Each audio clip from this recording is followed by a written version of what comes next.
Hey guys, AskDigiNo live again today.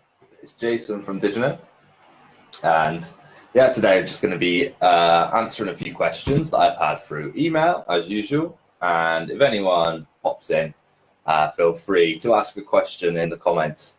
I was just looking at, so just published a review from First Future, and it's getting a bit of slack on the group and on another group as well for being a little bit vague. And yeah, reading through it again, it's a little vague, but it's the thing with all these new companies, I find, just trying to gather as much information as I can on them. And if someone like submits a review, then yeah, but I've gathered together a few reviews for them, so I promise the next one will have a little more to it. And I'm just working on a way to just source better reviews, really. But yeah. That's all I'll say on that. My bad for that. Yeah, but hey, I'm doing my best. And yeah, so I'll roll on with a question. My automation's working well. The question's getting sent right to a Google Sheets. Okay, I'd like to learn how to earn referral income. And in fact, I'm here because I was reviewing your website and you generously shared information on that. Okay, so yeah, earning referral income. It's yeah, it's a tricky business, really. Yeah, I got very lucky with the post I did with the data referral owners. I got very lucky at that point because it just seems to, like, you know, just happen for those months. But it's really tricky business. It makes it seem like, well, $100 per referral. And it's like, you know, so if I get like 10 people, it's like, you know, 1,000. But it's very difficult because there's some applicants that I remember back in the day when I first started doing it. There's some applicants that are like, there's Oxford graduated and just like literally a perfect applicant, and they just didn't get the job. So there's no real way of knowing. So I would say like a YouTube channel's really good if you're a teacher, and just, you know, talking honestly about your experience. It's difficult for doing it about companies that you don't teach for. That's why I try and like get all the perspective from you guys. So, you know, there's always the Write for DigiNo page where you can post a review and post your referral link on there. And that's just a really good way of doing it. But that's why I mentioned the First Future thing, because the most important thing about these reviews is that it's like an honest experience. And yeah, people can tell when something's salesy or just like a sales pitch, and yeah, so it's just got to be like your honest experience of it. The pros and cons are really good, and that's just a good way, to do it. So if you're honest about it, someone's like, oh, okay, yeah, because no company's perfect. They're all gonna have pros and cons, so it's just the one that suits you. So I'll write the where is it? The Write for DigiNo page. Write it down here. And yeah, as I said before, I'm working on something at the moment just to make the process a lot better for you guys to earn referrals as well. So more on that when it's ready. Okay. Okay. So another question. Not sure how long I'll do this for. I'll try and get through a few questions.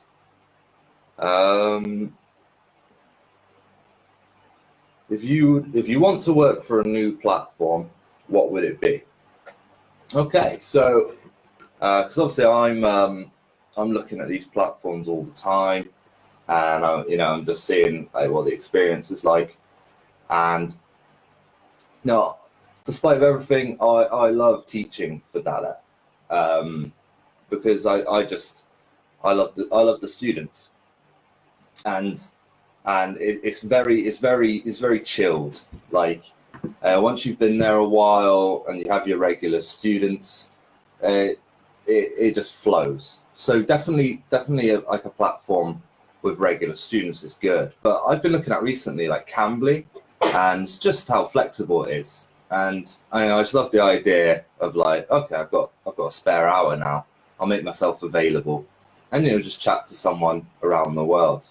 So I love the idea of the chatting to adults all over the world and using the conversational English. Because I really enjoy teaching the older students when you can get a conversation and you notice their development week by week.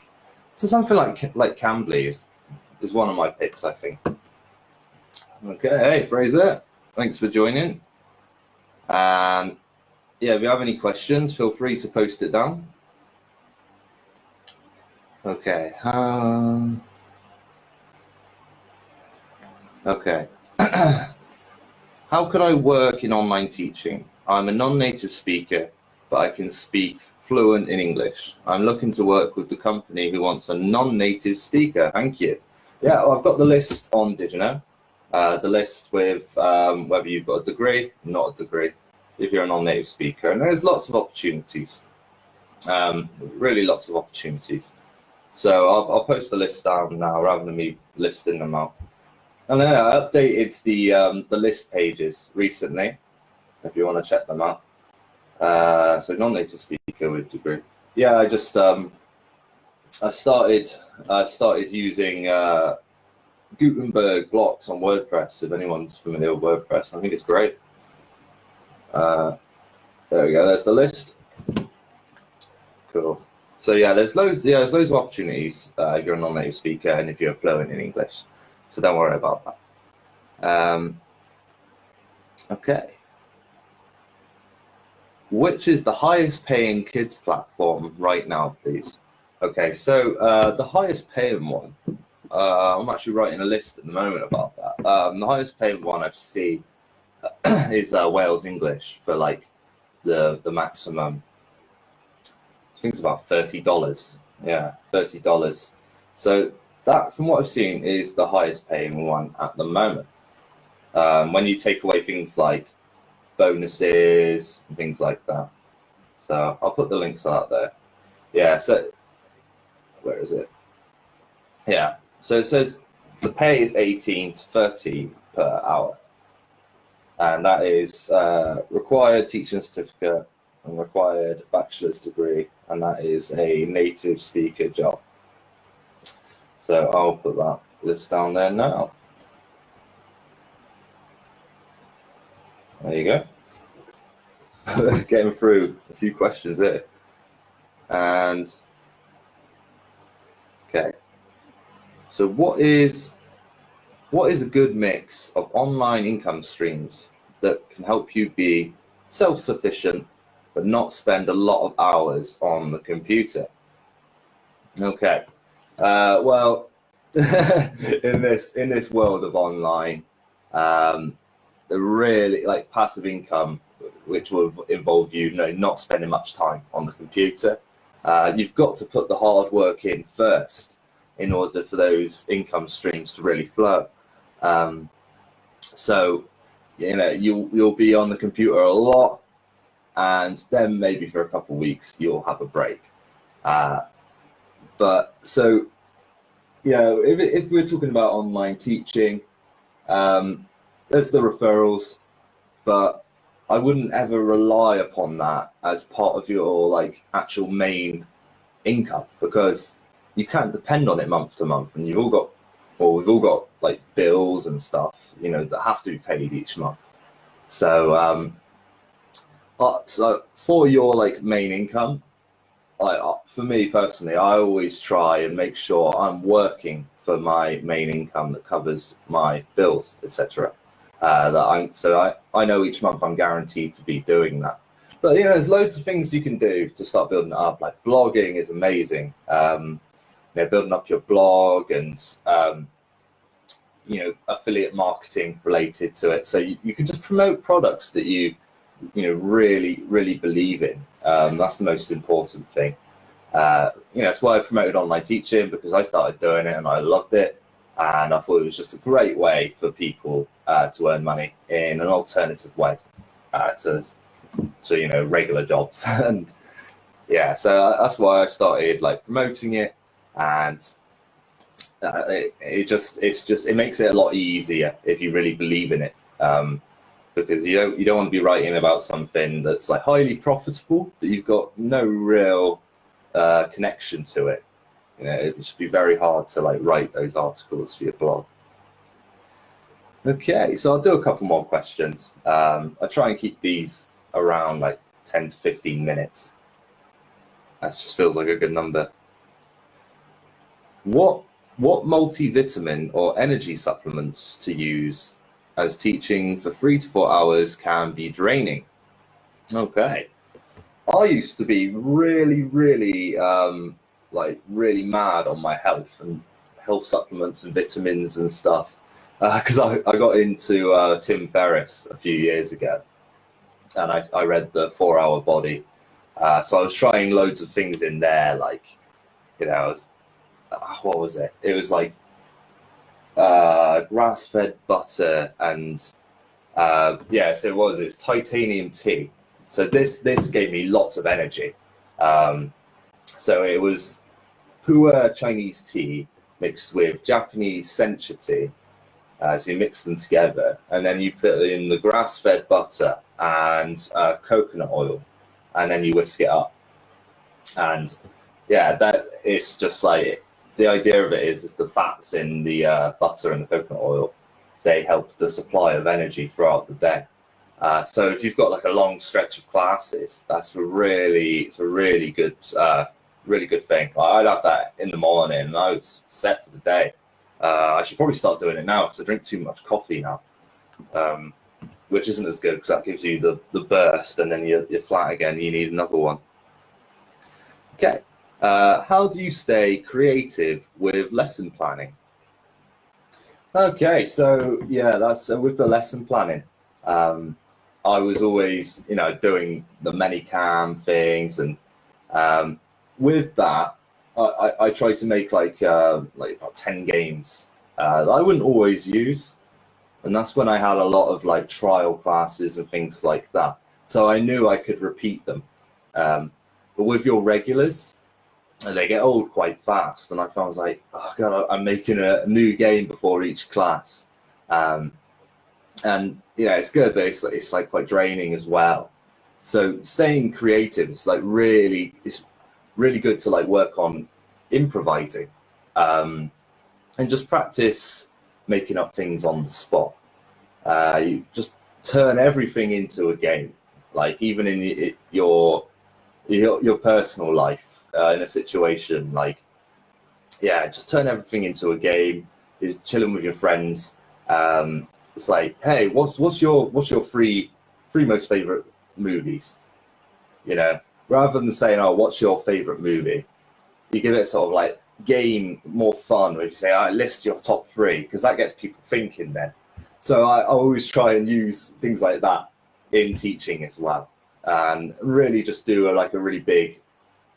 Make it like a bit of a show.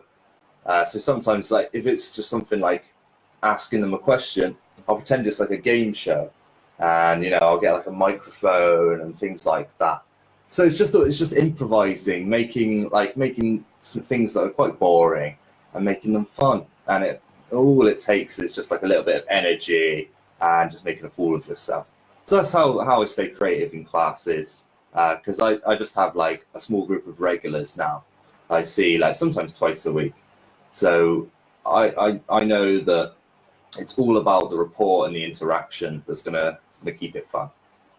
Okay, I think I'll do one more, and then I'll call it a day. Okay. So it's nearly 15 minutes now. Let's do one more. Okay. Is it realistic to make a decent income through online teaching and online jobs in general? How to know your worth per hour?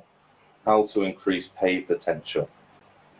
Okay, well, knowing your worth per hour is an interesting one, because I know when I started freelancing online for writing, and people asking me, okay, like what's your per word price? And I had no idea. I had to do a lot of Googling to figure it out. And there's always a temptation to put it really high because it's really high, it'll earn more money. But it doesn't work like that in the world. It's like you've got to, you've really, if you've got a high price, then you're not going to get as many clients. Same with like Palfish, where you can set your rate. Now, this is an interesting one to compare to that.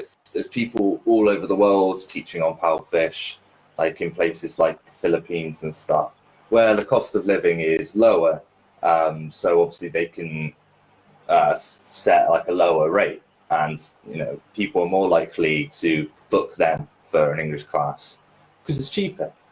So yeah, you don't want to price yourself out of the market. But to answer your first bit, is it realistic to make a decent income through online teaching? Yeah, absolutely, absolutely. There's because with all the companies now, with that I was doing like 15 hours a week, and it's never going to be a job where there's a like destined way to work your way up. Where there's like promotions and stuff, and then your salary goes up. You're always going to be like a freelancer in a way, unless you like get in cahoots with some higher ups and you prove your value. So always keep that in mind. But definitely with like online income in general, if you start like a really successful like freelance business, be it like web design or blogging or whatever your skills are, then there is a way to build up like a client list that's like a regular job, and you're charging them the rate that you set each time. Then all of a sudden you've got a consistent income with a client base, and so then you're earning a good income. Like loads of people do it, like there's so many freelancers and things, so it is like a realistic way to make an income nowadays. With online teaching, you've always got to keep in mind that you are a freelancer, and don't get lost in the fact that it's like you're part of this company teaching for them, because like the wage increases are only going to be incremental. With that anyway, that's so like it's you're not going to build yourself up to this massive per month income. It's all on you. Okay, so that it's all on you and your performance, and that's the nature of being a freelancer. It's the same with online teaching. Okay, so I think that'll do for now. As usual, I'll put this up on the YouTube, and this will be present on the Facebook group right now. So if anyone's missed it today, you can check it out then. I try and upload it on the YouTube as well, and that's why I answer these questions. So even if no one turns up and asks a question, then people can still get the value from it watching back. So this is Jason from DigiNo.org. Thank you for watching, and I'll see you next time. Goodbye.